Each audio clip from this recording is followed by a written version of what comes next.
As you've probably noticed, in recent years, a lot of western forests have burned in large and destructive wildfires. If you're like me, this western landscape is actually why my family and I live here. And as a scientist and a father, I've become deeply concerned about what we're leaving behind for our kids, and now my 5 grandkids. In the U.S., an area that's larger than the state of Oregon has burned in just the last 10 years. And tens of thousands of homes have been destroyed. Acres burned and homes destroyed have steadily increased over the last 3 decades.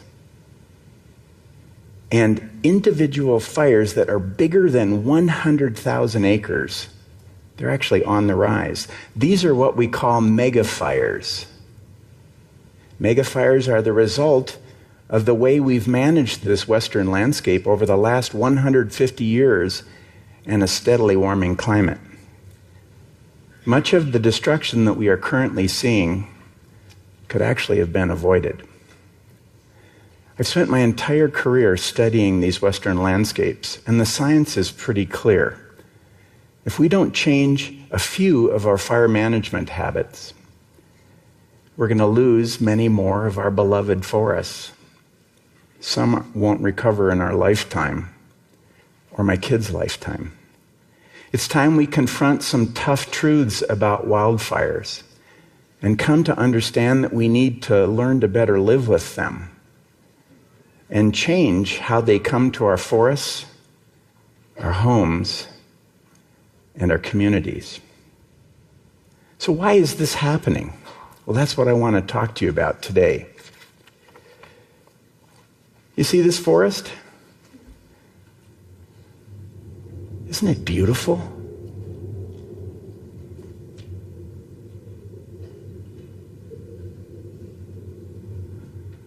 Well, the forests that we see today look nothing like the forests of 100 or 150 years ago.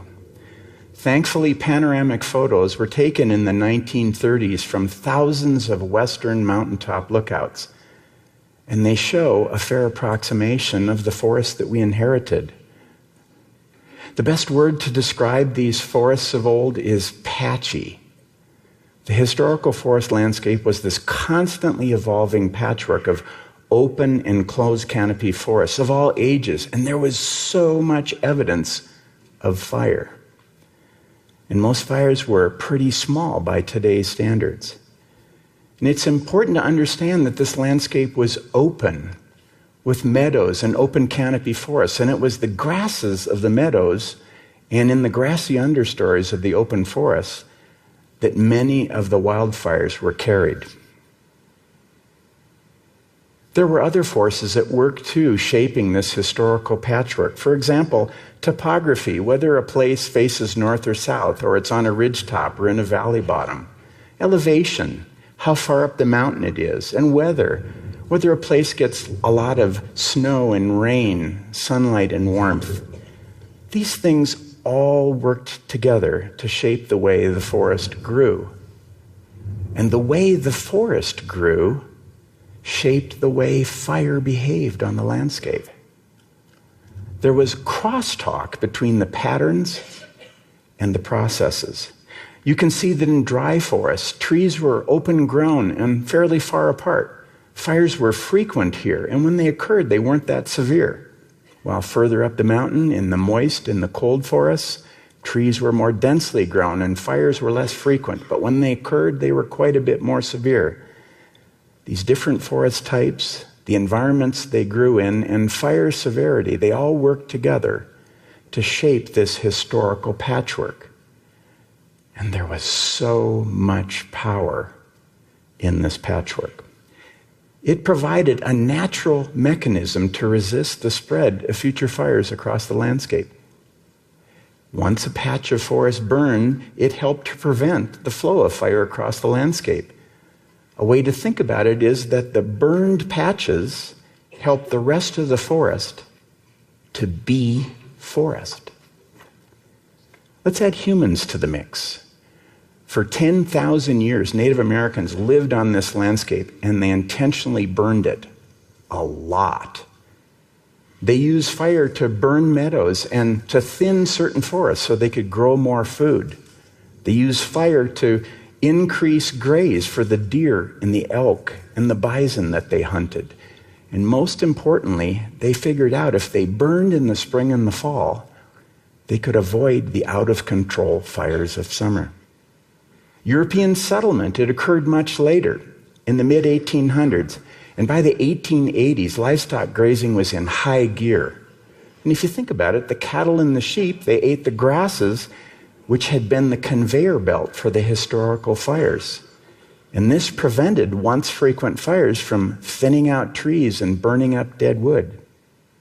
Later came roads and railroads, and they acted as potent fire breaks, interrupting further the flow of fire across this landscape. And then something happened which caused a sudden pivot in our society. In 1910, we had a huge wildfire. It was the size of the state of Connecticut. We called it the Big Burn. It stretched from eastern Washington to western Montana, and it burned in a few days 3 million acres, devoured several towns, and it killed 87 people. Most of them were firefighters. Because of the Big Burn, wildfire became public enemy number one, and this would shape the way that we would think about wildfire in our society for the next 100 years. Thereafter, the Forest Service, just 5 years young at the time, was tasked with the responsibility of putting out all wildfires on 193 million acres of public lands. And they took this responsibility very seriously. They developed this unequaled ability to put fires out. And they put out 95 to 98% of all fires every single year in the U.S. And from this point on, it was now fire suppression and not wildfires that would become a prime shaper of our forests. After World War II, timber harvesting got going in the West, and the logging removed the large and the old trees, and these were survivors of centuries of wildfires. And the forest filled in, thin-barked, fire-sensitive small trees filled in the gaps. And our forest became dense, with trees so layered and close together that they were touching each other. So fires were unintentionally blocked by roads and railroads. The cattle and sheep ate the grass. Then along comes fire suppression and logging, removing the big trees. And you know what happened? All these factors worked together to allow the forest to fill in, creating what I call the current epidemic of trees. Go figure. More trees than the landscape can support. So when you compare what forests looked like 100 years ago and today, the change is actually remarkable. Notice how the patchwork has filled in. Dry south slopes, they're now covered with trees. A patchwork that was once sculpted by mostly small and sort of medium-sized fires has filled in. Do you see the blanket of trees? After just 150 years, we have a dense carpet of forest. But there's more.